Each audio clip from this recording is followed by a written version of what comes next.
Okay, now please introduce yourself then. Okay, hello everybody. This is Cari Shulkin, and I'm a nurse at UC Davis Health. I probably know most of you either through UC Davis or having been involved with the wellness program in some capacity since its inception. I recognize some names. It's hard to see who's actually in the room. But Linda kind of gives me free rein on to talk about whatever I want to talk about, which I like that. Every now and again, she says, can you kind of stick with something? But she said, whatever. And I thought, let's talk about allergies because 'tis the season. Yeah. And so just a quick overview is what I'm going to be doing. We'll talk about the weather, the seasons, what you can do, treatments, and then some weird things that can make your allergies worse. So let's just start off with what is an allergy. So it's kind of that hypersensitivity, not just sensitive, but hypersensitivity, immune response to normal harmless substances like pollens or food. And for most people, these substances, also called allergens, pose no problem. But people that have allergies, however, that immune system identifies those allergens as a threat and produces an inappropriate or an abnormal response. And hundreds of ordinary substances may trigger an allergic reaction.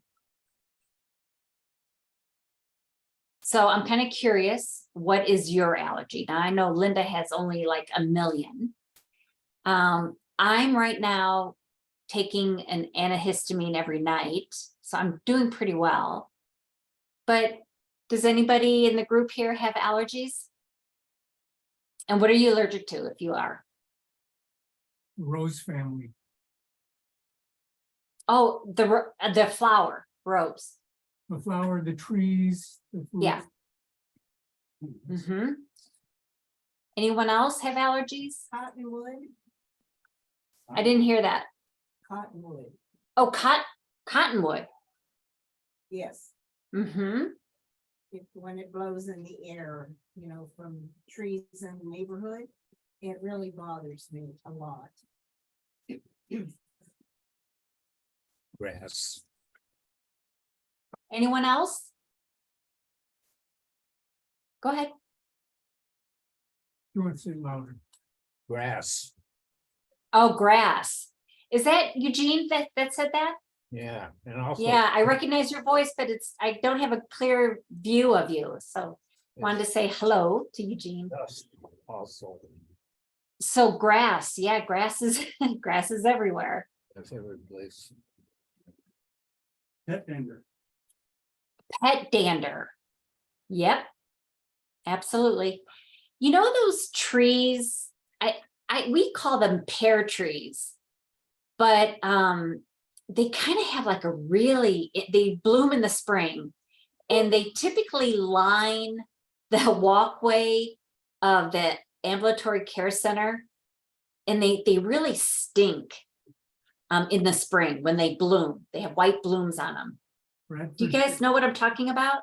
Bradford pear. Oh, okay, and they really smell. Yeah, and you don't get fruits, you just get the stink and the flower. I'm very allergic. Plus, I don't like the smell of it, but I can remember walking to work and be like, oh my God, you know, they're all over the place by the ACC. And it's just like, oh my gosh, it's just way too much. So using an antihistamine definitely helps. Thanks for knowing the name of that, John. There's a kind of, maybe it's an oak tree, I'm not sure, but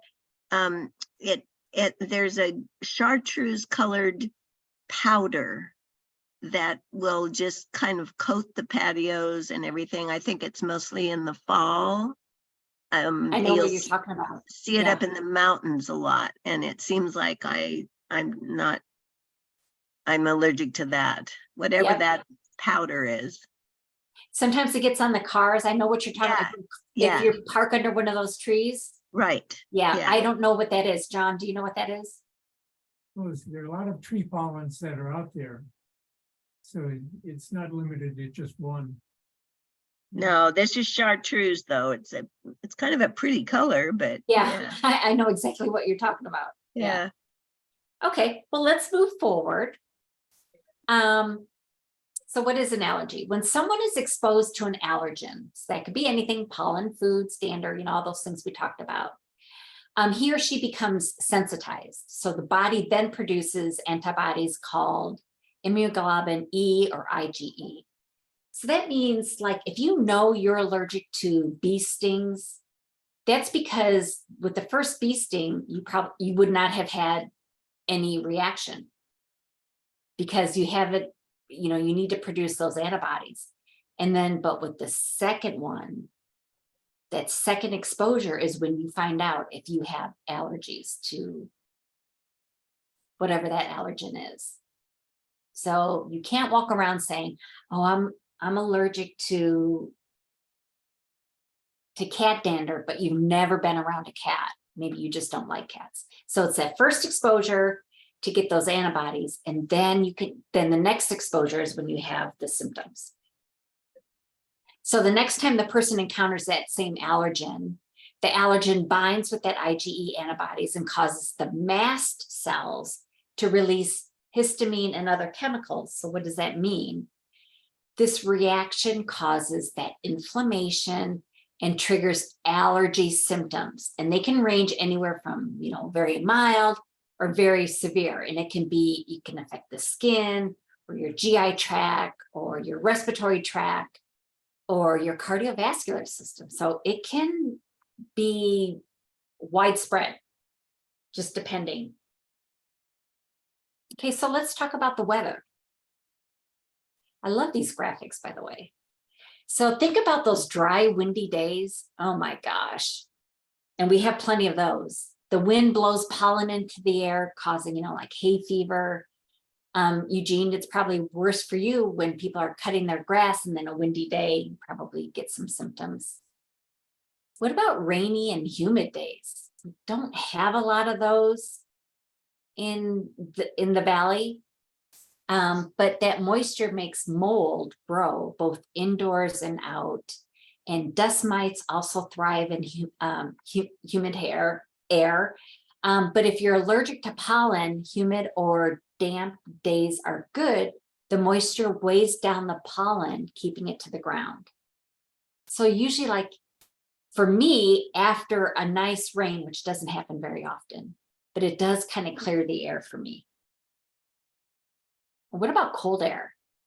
Like some people can't exercise out in the cold air because that cold air can create an allergic asthma and can contribute to like a coughing fit. Anyone have that, exercising in the cold? Avoid it at all costs. I didn't hear that. I avoid it at all costs. Oh, okay. That's why And then we know heat. Now, I am so heat intolerant the older I get. Air pollution is worst on hot summer days. Okay, we know that. Plus, if we have fires and the smoke, the quality of the air goes down, that the air quality index. Ozone and smog can be very serious trigger for people with allergic asthma. So I can only imagine, Linda, this season hasn't been bad, but the last few years when we've had a ton of fires, I don't know if Linda's still around, but it would have definitely affect her lungs. It affects all of us. We don't want to be outside at all. I am still here, by the way. Mhm. So going back to that, do you have anything, because one of my bigger issues with my asthma is an exercise induced component. But I don't think you're hitting on that. Let me see if we do a little bit later. You mean any type of exercise induced? Well, my biggest issue with my asthma is not the triggers, but I have an exercise induced component. And the harder I work, the worse it is. So obviously the coping strategy is you don't work super hard most of the time. Right. Because And what's your symptoms? I wheeze. Oh, so it's all respiratory. Yeah. Yeah. And so like doing the rowing machine super hard on a cold day is wheeze city, man. That'll make me wheeze in 10 seconds if I work super hard and it's cold. Yeah. Yeah. So you got a lot of vasoconstriction going on, but do you ever take like a short acting Yeah, some albuterol just is very helpful. and an antihistamine as well? I don't do that usually, no. Because that would prevent, well, we're going to get into that, but that would prevent the cycle starting. If you know that, today is a rowing day and I know we're going to be outside.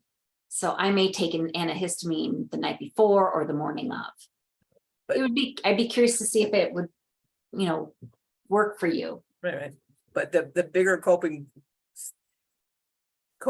skill with age is basically you just don't work that hard anymore. I'm gonna wheeze. Why would I go full bore if I can row at half intensity and breathe fine? As long as you're not saying, well, why exercise at all? Right. Well, Gotta be can't- careful because someone will say that. We know but that. not me. Not you, for sure. So even changing seasons can set off nasal issues, and I can attest to that as well. Whether, getting sinus pressure or congestion, that runny nose, and just general crummy feeling, all this can be related to allergies. Changing in the bariatric pressure and rain can really exacerbate those symptoms. So when we think about spring, we think of spring allergies, and I think of, when we think of February, March, I guess that's spring for us as well. Those spring allergies, and then summer, of course, we get that ragweed, and I think someone already said that they were allergic to ragweed, or maybe it was another type of tree. But weeds can become a problem, and mold can hit its peak in July in warmer states. Just being aware of that. Ragweed season usually ends with the first frost in October. We generally don't have our first frost till probably December. And then, when winter comes and we're indoors, it's that pet dander and dust mites, and they can become more of a problem in the winter because we're more exposed to them. So what can you do? So pay attention to the weather. Know kind of what's coming. What season are you in? What do you usually react to? Check the pollen, the local pollen and mold counts. If you have a smartphone, your weather app usually tells you exactly what the air quality is. So if it's bad, don't go outside, stay inside. Usually the news is telling you for unhealthy people, stay inside. Even for healthy people, stay inside if the air quality starts getting really bad. So check those local pollen and mold counts. It's available to you. Watch for ozone action days. Spend less time outside when you're likely to have problems. Makes sense? And then prepare for your allergies. So if you're having, ragweed every single year, if it's in the fall or tree pollen in the spring, get ahead of it. Like before those blooms comes, talk to your doctor and get started on some medications. And you might be able to stop before they really get a big hold on you. Or even just prophylactically, like with Linda with exercise, try pre-medicating before.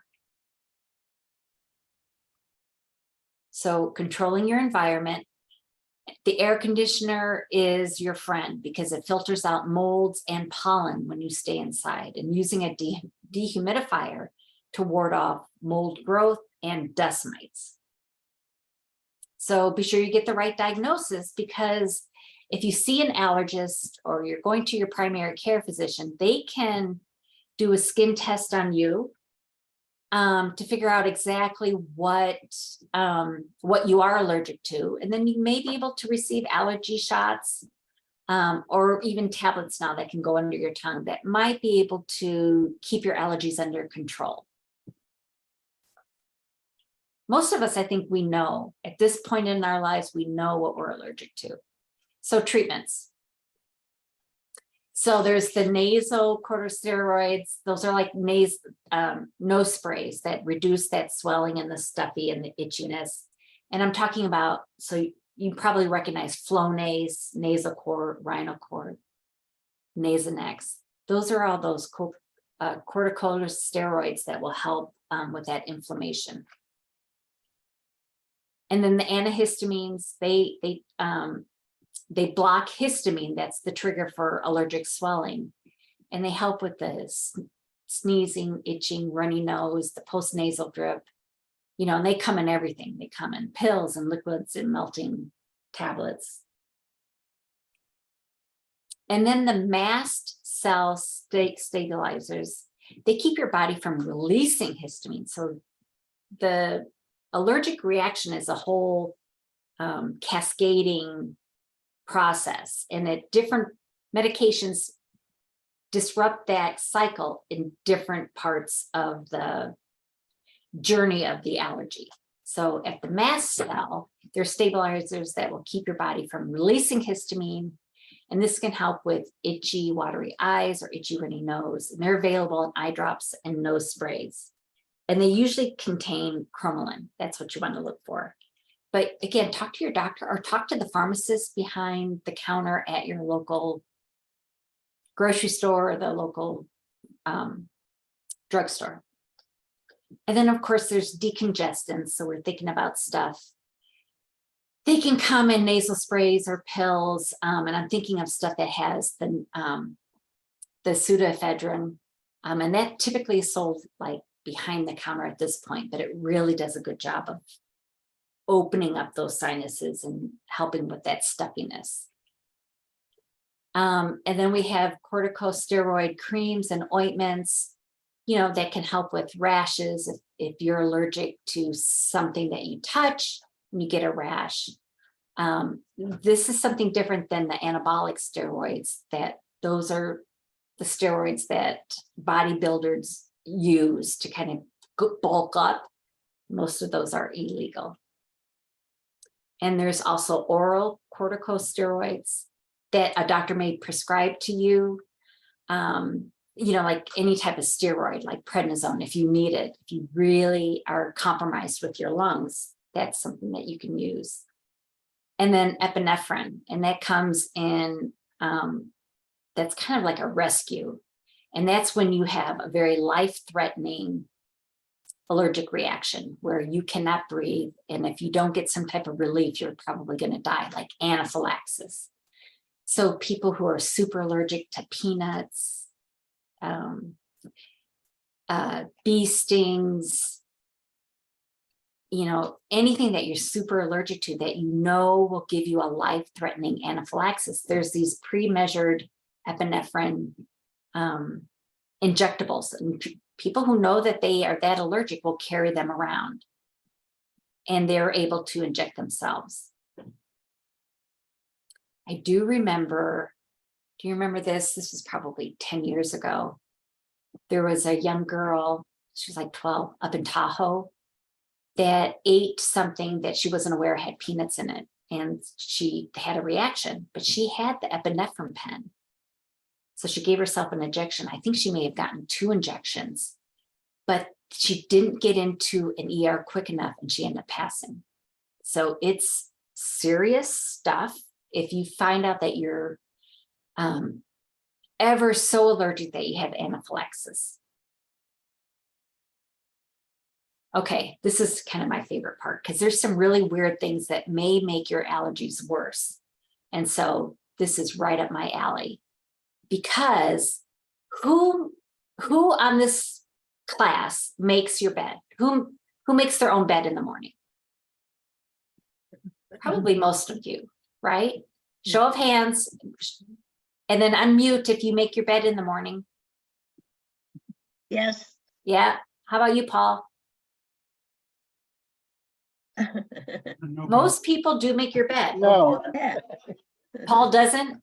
Well, listen, I always had the rule of thumb that when I was a child, my mom made us all make our beds before we would go to school.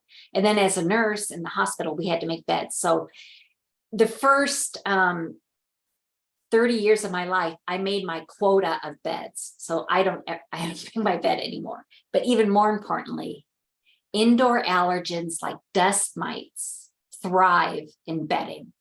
They eat the skin you shed and enjoy the moisture from your body, the sweat or the moisture. By making your bed in the morning, you're tucking them into their dream home, literally. Is that just the most disgusting thing? So if you don't make your bed, so airing out your sheets, allowing natural sunlight to dry them out, can make it harder for those microorganisms and allergens to survive. Also cleaning your sheets, at least once a week. So I wanted to show you exactly what a dust mite or a bed bug looks like. And this is a horror film for me. This is an actual horror film. So how many of you wash your sheets like once a week? I try to, but I'm not good. But after I do this lecture, I get really good again. Because it's just, drives me crazy thinking about that.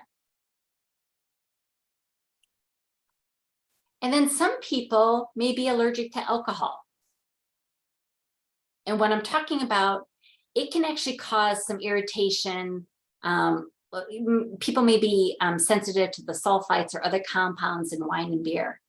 And I can say that if I have a glass of wine, sometimes I naturally get stuffed up. I think it's worse with red wines than white wines.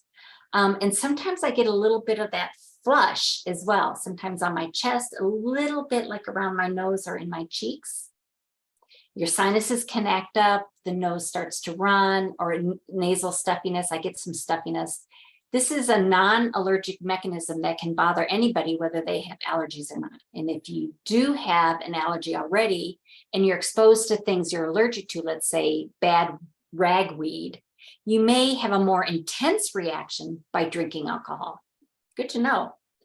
But that flushing, have you seen people have that really severe flushing, like when they have a glass of, a drink? There's that is like super, and it just looks even more red with that background, but that's very intense flushing. That's common in Asian. So this is another reason why I do not rake leaves. I've got an excuse for everything. This fall activity can come with a side of sniffles if you're sensitive to mold, because think about the leaves, they've settled in all kinds of damp places and there's a whole pile of them. Then you start to rake them, you're just creating kind of that whole mold cloud that you're breathing. And so mold also may also be a blame for allergy symptoms while you even are mowing the lawn. People think they're having a grass allergy when they cut the grass, but more likely it's the pollen in the area or the allergy to mold. Interesting.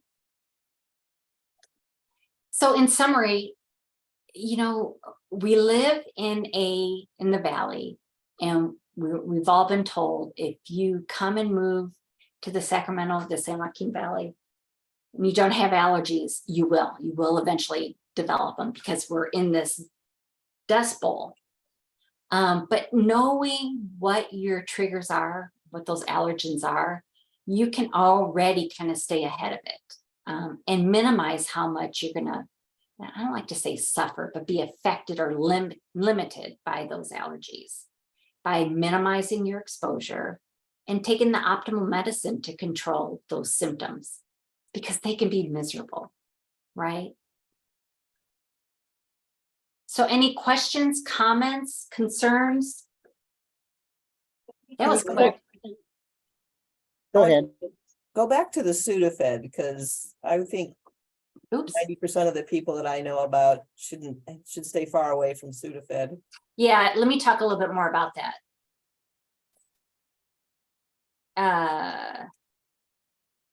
Decongestants.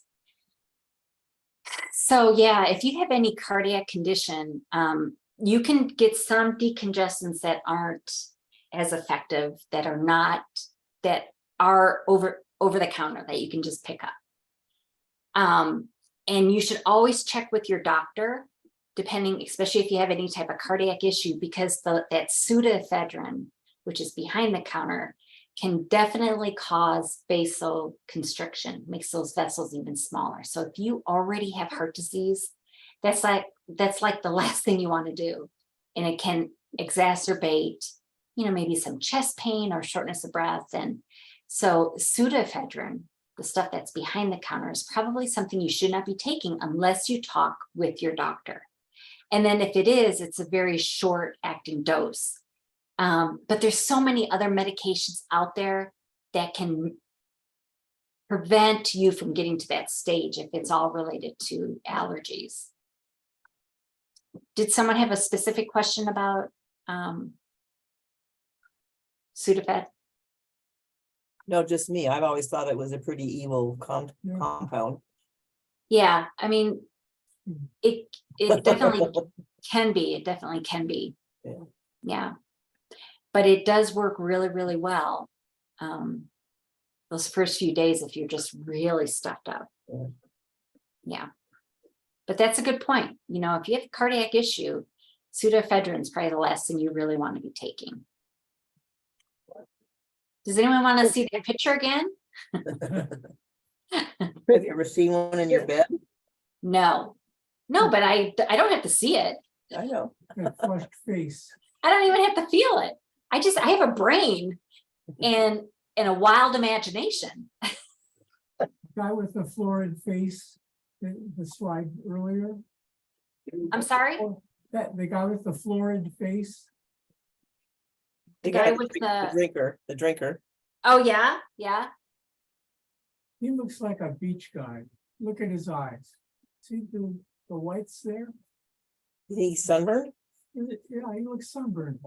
I found this picture when I was searching for alcohol flushing. Oh, And this was under severe, but I kind of agree with you, John. It looks more like a sunburn, but this may be someone who's super, super sensitive to alcohol and just gets, this really big flushing. And then the other thing with alcohol, do you guys remember, I think it was Winston Churchill that had the big bulbous nose. That's usually related to alcohol. And then it's kind of has red, we call it petechiae. Those are kind of just the red broken blood vessels. I'm trying to think now if it's Winston Churchill is who I'm thinking of. Or W.C. Fields? Maybe that's who I'm thinking of. Yeah, W.C. Fields. Do you Yeah. think this guy shaved right before he had the drink? Actually, I think this is a woman.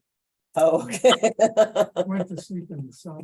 I think under the caption was this lady or this woman has a very bad alcoholic reaction. You wanted to comment on her beard, Linda? She has no hair on her. This person has no hair on their face, really. Oh, okay. Yeah. Yeah. So that kind of, yeah, it's probably a woman. Yeah. So who suffers really badly from allergies? Do any of you guys? Well, Or what's the go-to that you use if you have? if you do the drugs, Yeah, what drugs do you use? Zyrtec, Flonase, something else for my lungs. But And mine Zyrtec, starts in January with the plums, the wild plum, decorative plums, and ends in June with the magnolias. And then Yeah. a break in the action, and then the fall weeds as they die. Yeah. And I'm curious, was this spring, summer worse just because we had all that rain and there were so many blooms? Was it worse for you, John? I do the drugs. So it really does prevent a reaction. Yeah, it does. Good. Good. Okay, any other questions or comments? I think that Zyrtec and Claritin are two that seem to be fairly safe.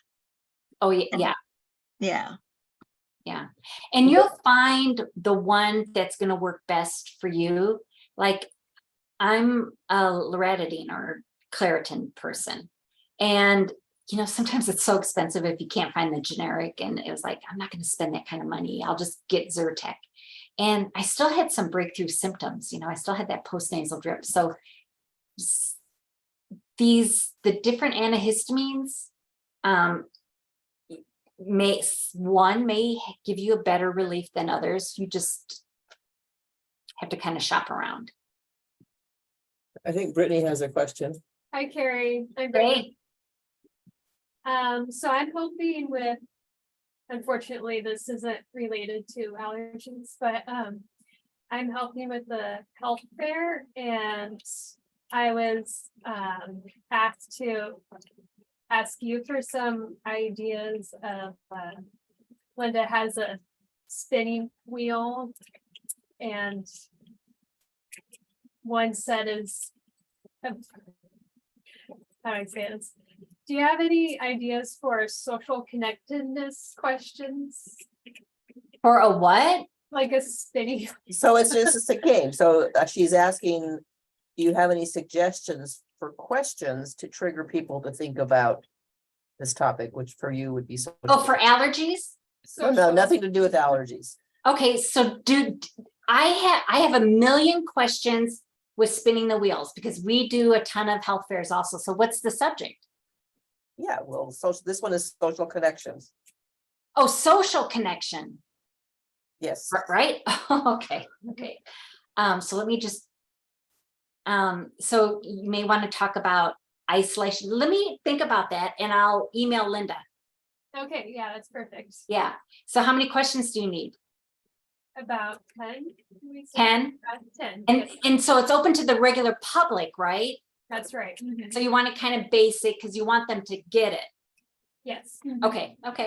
So a more generic question with you and your agency and the wheel questions that you have, whose job is it to think of those where you are?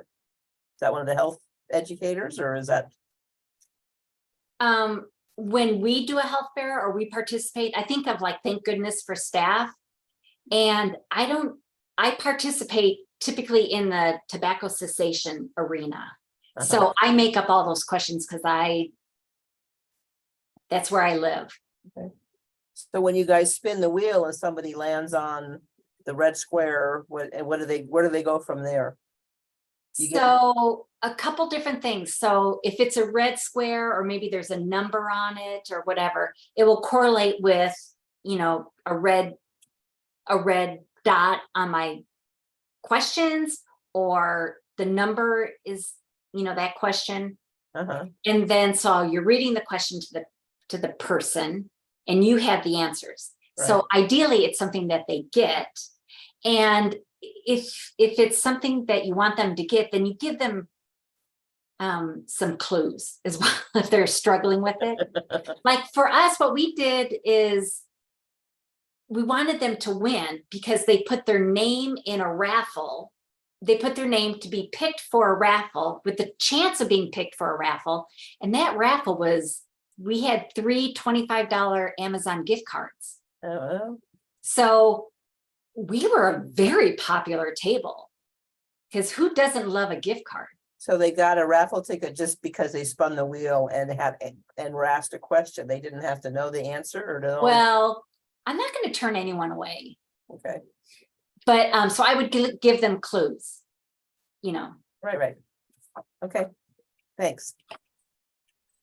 I think we're done. I'm going to stop the recording at least. Okay, awesome. Okay.